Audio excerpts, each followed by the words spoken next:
What did Edinburgh really look like before the new town? Before wide streets, open spaces and planned expansion?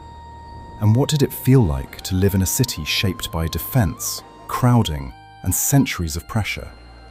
In this video, I use modern AI tools to bring historic paintings, maps and engravings to life. The goal isn't just to look at the past, but to step into it, to move through these scenes and see the city as it once was. We're going to move around, change camera angles and shift perspective. And if you stay until the end, I'll show how these same places look today, revealing how Edinburgh transformed over time. I want to start a bit earlier, right at this drawing. The drawing takes us back to around the mid-1400s, long before the Edinburgh we usually picture. It's not an exact reconstruction, but it shows the city in roughly the way it existed then. At this point, the town is really just stretched along a narrow ridge of land. The castle sits right at the top, planted into the rock, and everything else runs downhill from there. There isn't much room to spread out. Steep ground on both sides keeps the settlement pinned in place, and that simple fact ends up shaping how the city grows for centuries.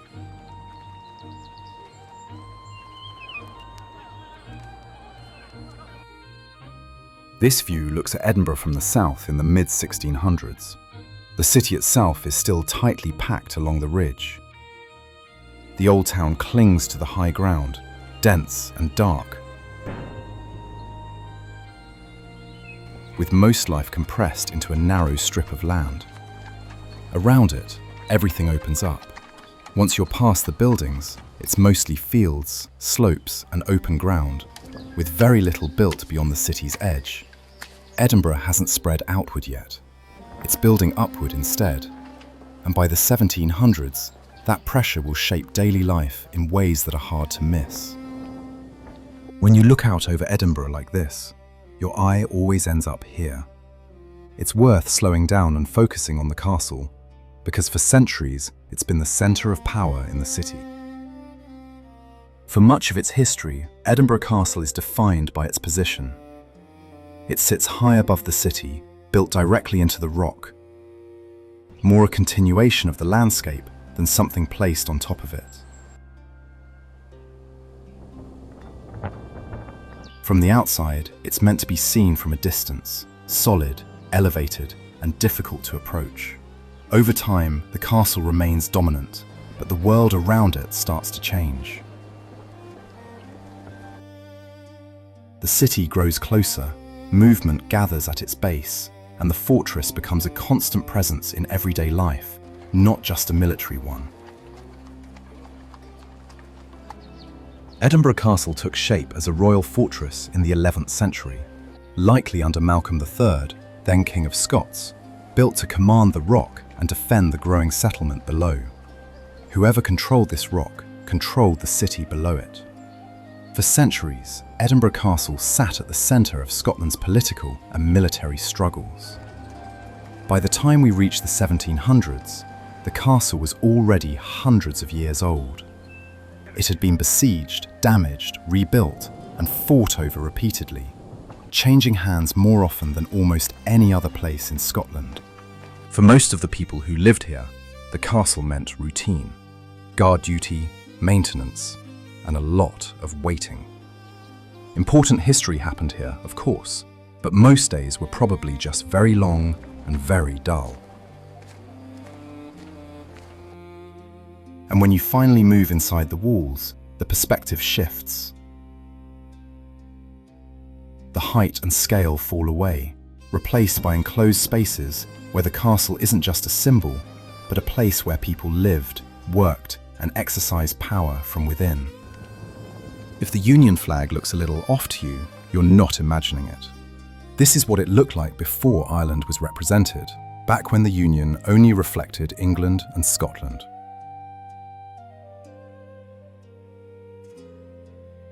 That's it for Edinburgh Castle for now, but stay to the end of the video and I'll show you how it looks today. But for now, I want to move away from the rock and follow the city downhill toward another building that shaped Edinburgh just as deeply, in a very different way. This is the other end of Edinburgh's spine, the Palace of Holyrood House. The site begins as a royal abbey in the 12th century, founded under King David I, and over time it grows into Scotland's main royal residence in the city. By the 1500s, this is where kings and queens stay when they're in Edinburgh. By the 1700s, it's still the official royal residence in Scotland, though it's used far less than it once was, after the union of the crowns and Parliament in 1707 shifted real power south to London. This gateway would once have stood here as part of the Palace of Holyrood House, originally built in the early 1500s as the formal entrance into the royal precincts. The original gatehouse was actually demolished in 1753, and only fragments of it survive, woven into the buildings around the Abbey Courthouse today. It's strange to think how many people once passed through this exact point, when today it's easy to walk by, without realizing what stood here at all. And standing here now, it's clear this end of the city was never meant to feel sealed off. Compared to the castle, everything here feels flatter, more open, and far less defensive. This wasn't a last line of defense. It was a place for court life, ceremony, and governing, set right at the edge of the city and the countryside beyond. Holyrood Abbey was originally built as an Augustinian monastery and religious centre tied closely to the royal court. For centuries, it served as a place of worship, burial, and ceremony, sitting right beside what would later become the palace. By the late 1700s, Holyrood Abbey was no longer a functioning church. After the Reformation, it fell into disuse, and by the 18th century, it stood open to the sky, slowly breaking apart beside the palace. This is where royal life actually played out. Councils met, alliances were negotiated, and daily routines carried on just a short walk from the streets of the old town. You can feel the difference immediately. Less fortress, more residents. If you want to see what's left of this place today, stick around until the end and I'll show you some present-day views. For the moment though, let's move on and continue through Edinburgh as it was in the 1700s.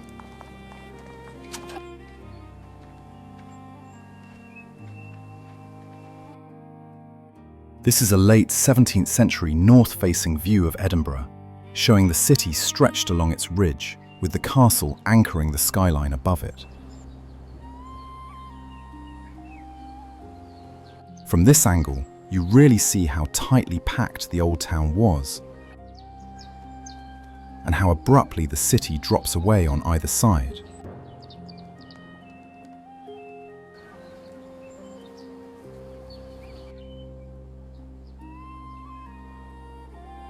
See how the city almost meets the water at the foot of the castle.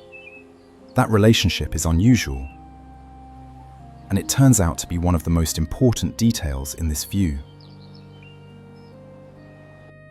This view looks across the Nor Loch, the body of water just below Edinburgh Castle, towards St Cuthbert's Church, which sat just beyond the city's edge, surrounded by open ground. The loch itself wasn't natural. It was deliberately created in the 15th century by damming the valley, turning the north side of Edinburgh into a defensive barrier beneath the castle. Over time, it took on another role entirely. It became the city's dumping ground, a place for waste, sewage, and, on occasion, a public stage for executions and grim displays meant to be seen from above. By the 1700s, the Nor Loch was less a body of water and more a problem the city would eventually have to deal with. And deal with it they did, beginning in the 1760s. The Nor Loch was gradually drained and filled in to make room for one of the most ambitious projects the city had attempted: the North Bridge, stretching across the former valley to link the old town with new ground beyond it. In the background here, you can see the bridge taking shape, a sign that Edinburgh was no longer turning inward for defence, but outward for growth. What had once been a grim barrier beneath the castle became the foundation for expansion, opening the way to what would soon become the new town.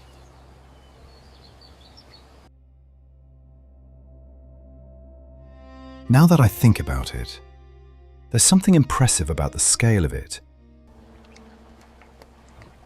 Creating an artificial loch when it was needed, then later draining and reshaping the land entirely when the city outgrew it.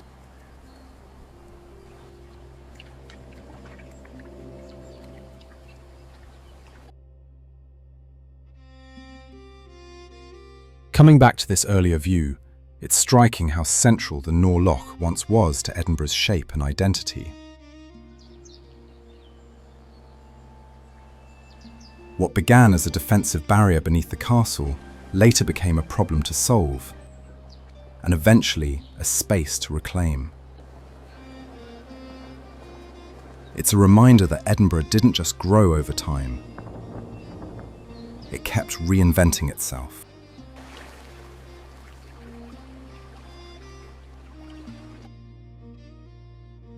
This is St Giles Cathedral in the late 1700s, a building that had already watched Edinburgh change again and again.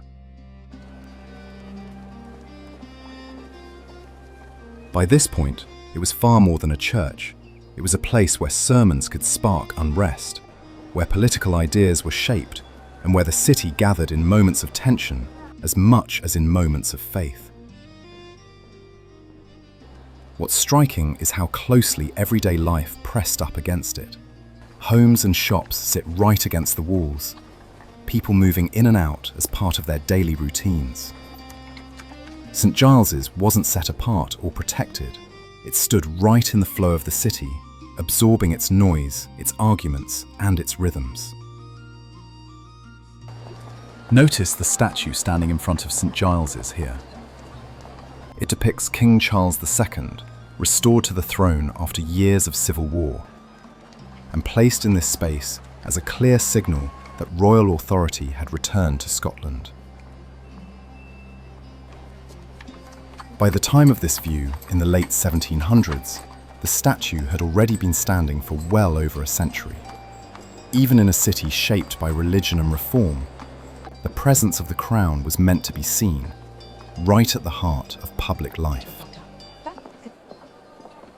Stick around until the end of the video, and I'll show you what this place looks like today. For now though, let's continue through the Old Town and stop at another of its landmarks.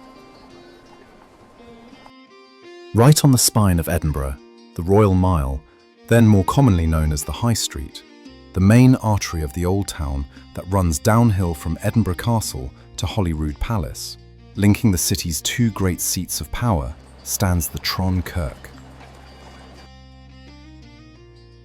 The tower is familiar, but the details aren't quite the same as of today. Over the centuries, it's been repaired, altered, and simplified, which is why it feels both recognizable and slightly off compared to today. Built in the 17th century, the Tron Kirk wasn't just a church, it was a marker of civic life, standing at one of the busiest crossroads in the city.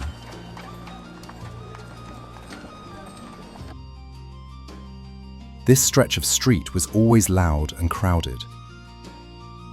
Traders calling out, carts rattling past, people moving between markets, courts and churches, with the Tron Kirk watching it all from the centre of the mile. If you were walking here back then, you'd feel it immediately. The noise, the press of bodies, the sense that everything important in the city somehow passed right in front of you. It must have felt less like a quiet place of worship and more like standing in the beating heart of Edinburgh itself.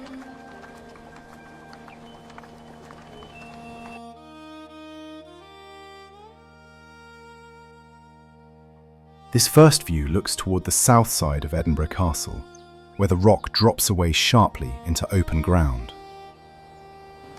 From here, The city feels compact and defensive, buildings packed tightly behind the castle, with very little room to spread out.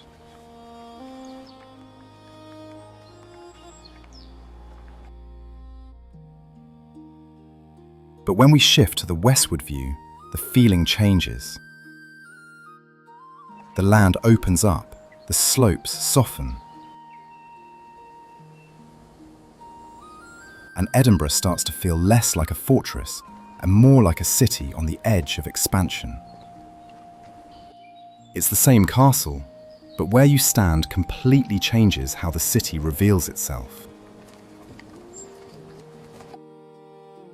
This is another view of Edinburgh in 1746, but honestly, that part isn't the most interesting thing here. What really stands out is what's happening down in the foreground. These figures aren't working or marching, they're playing golf right here beneath the castle. At this point, golf is already a familiar pastime in Scotland, played on open ground like this long before formal courses existed. It's a small, almost casual detail, but it says a lot about everyday life. Even with the castle looming overhead, people still made time to play, compete, and enjoy the space around the city.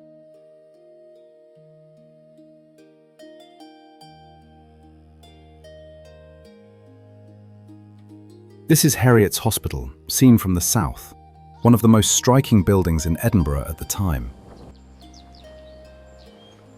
Despite the name, this wasn't a hospital in the modern sense. It was founded in the 1600s as a charitable school, created to educate and support the children of the city's poorer families. The scale and symmetry matter here.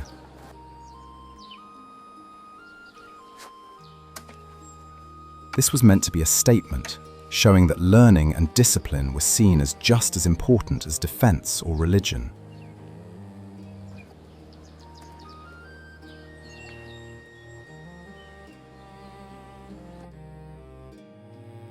Not far away stands the Royal Infirmary, and this one really was about medicine. By the mid-17th century, it had become a centre for treating the sick and injured, and for teaching a new, more scientific approach to healthcare. Compared to Heriot's, it feels more formal and controlled, reflecting a growing belief that illness could be studied, managed, and improved through design and order.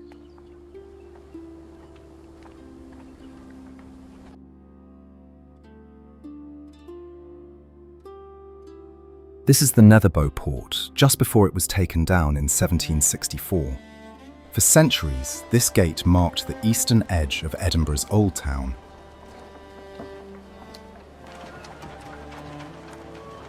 Funneling everyone entering or leaving the city through a single, narrow point.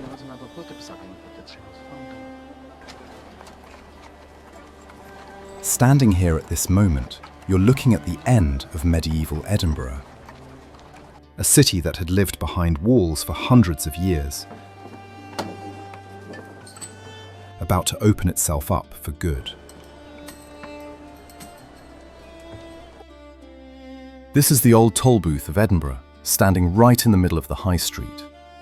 A Tolbooth was the civic heart of a Scottish burgher, part town hall, part courthouse, part prison, and often all three at once. A building everyone in the city would have known, and many would have feared. From the outside, it looks solid and unavoidable.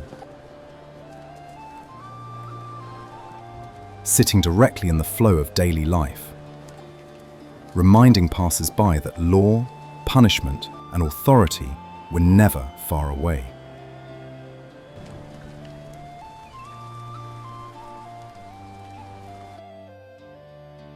Step inside and the mood changes immediately. The Tolbooth wasn't just an administrative building, it was a prison, a courtroom, and a holding place all at once. This dark interior would have held debtors, criminals, and political prisoners, often in cramped, harsh conditions, while the city carried on just outside its walls. It's a sharp contrast, busy streets above confinement and uncertainty within. A very real part of everyday life in Old Edinburgh.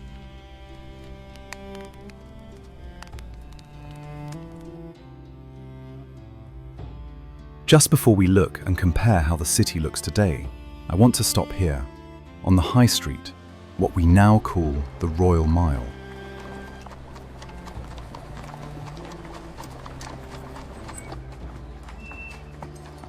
In these late 18th century views, the street already feels like the backbone of Edinburgh.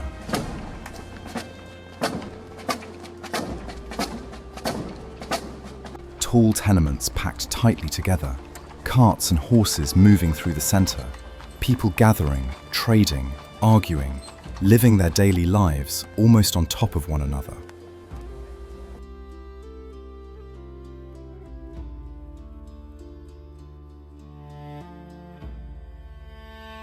This wasn't just a road, it was the city itself.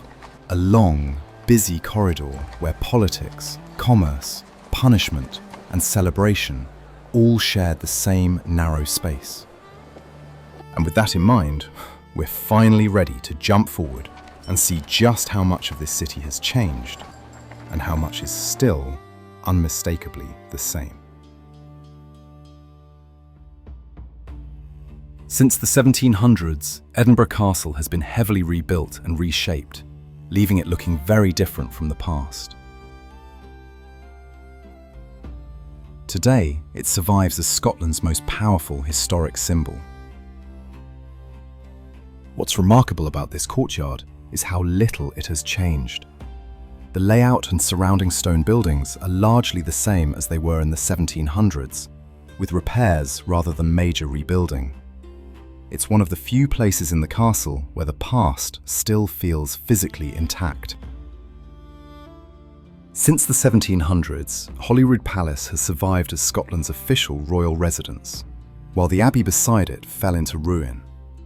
The palace has been rebuilt and refurbished over time, but far more gently than the castle, preserving its role as a lived royal space.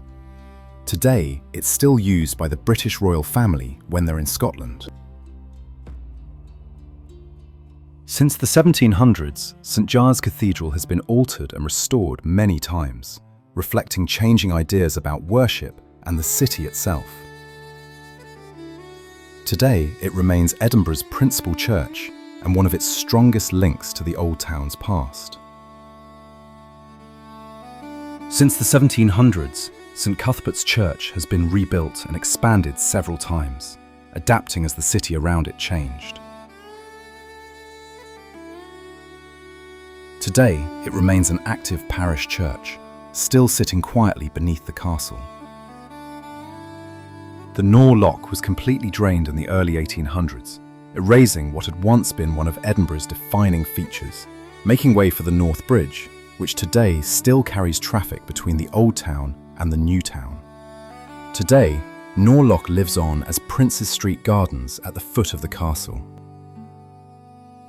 Since the 1700s, the Royal Infirmary expanded and modernised as medicine advanced, eventually outgrowing this site and moving elsewhere.